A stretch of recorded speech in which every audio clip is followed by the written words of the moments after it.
திருமாலின் மார்பில் உறையும் தேவி, திருவருளை தினம் பொழியும் தேவி, திருவிளக்கில் வாசம் புரியும் தேவி, திருமகளே வருவாய் ஸ்ரீதேவி.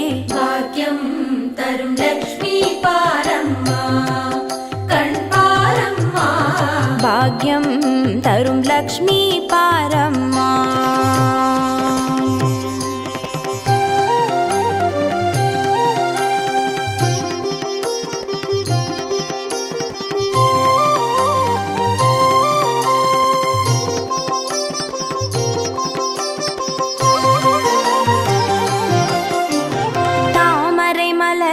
அமர்ந்த என் தாயே,